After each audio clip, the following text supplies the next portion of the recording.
اعوذ باللہ من الشیطان الرجیم بسم اللہ الرحمن الرحیم وما كان لمؤمن ولا مؤمنة اذا قضى الله ورسوله امرا ان يكون لهم الخيرة من امرهم ومن يعص الله ورسوله فقد ضل ضلالا مبینا۔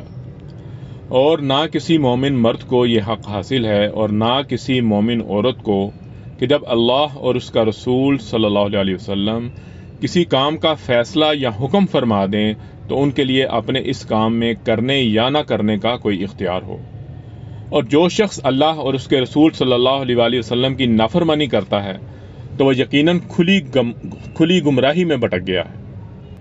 یہاں سے وہ آیات شروع ہوتی ہیں جو حضرت زینب رضی اللہ عنہا سے نبی صلی اللہ علیہ وسلم کے نکاح کے سلسلے میں نازل ہوئی تھی۔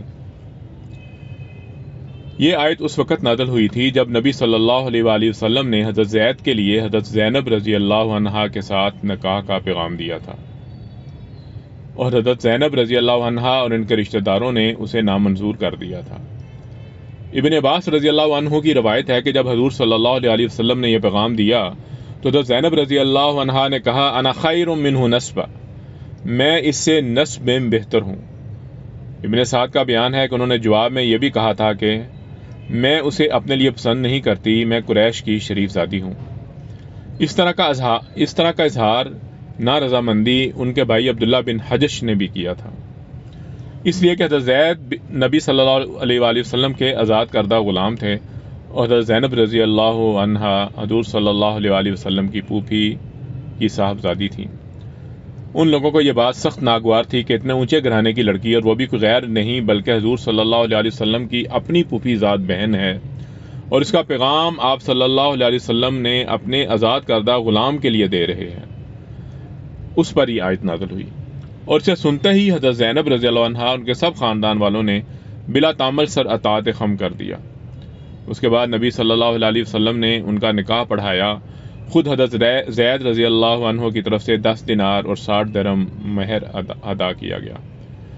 چڑھاوے کے کپڑے دیے اور کچھ سامان خوراک گھر کے خرچ کے لیے بھجوایا۔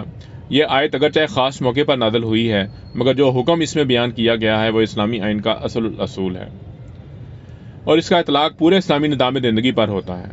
اس کی روح سے کسی مسلمان فرد یا قوم یا ادارے یا عدالت یا پارلیمنٹ یا ریاست کو یہ حق نہیں پہنچتا کہ جس معاملے میں اللہ اور اس کے رسول صلی اللہ علیہ وسلم کی طرف سے کوئی حکم ثابت ہو، اس میں وہ خود اپنی آزادی رائے استعمال کرے۔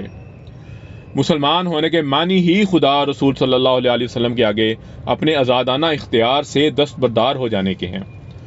کسی شخص یا قوم کا مسلمان ہونا اور اپنے لیے اس اختیار کو محفوظ بھی رکھنا دونوں ایک دوسرے کی نفی کرتے ہیں۔ کوئی ذی عقل انسان ان دونوں رویوں کو جمع کرنے کا تصور بھی نہیں کر سکتا۔ جسے مسلمان رہنا ہو اس کو لازماً حکم خدا اور رسول کے آگے جھک جانا ہوگا، اور جسے نہ جھکنا ہو اس کو سیدھی طرح ماننا پڑے گا کہ وہ مسلمان نہیں ہے۔ نہ مانے گا تو چاہے اپنے مسلمان ہونے کا وہ کتنا ہی ڈول پیٹے، خدا اور خلق دونوں کی نگاہ میں وہ منافق ہی قرار پائے گا۔ اللہ کریم سے دعا ہے کہ وہ ہمیں قرآن پاک کو صحیح معنوں میں پڑھنے، سمجھنے اور اس پر عمل کرنے کی توفیق عطا فرمائے۔ آمین یا رب العالمین۔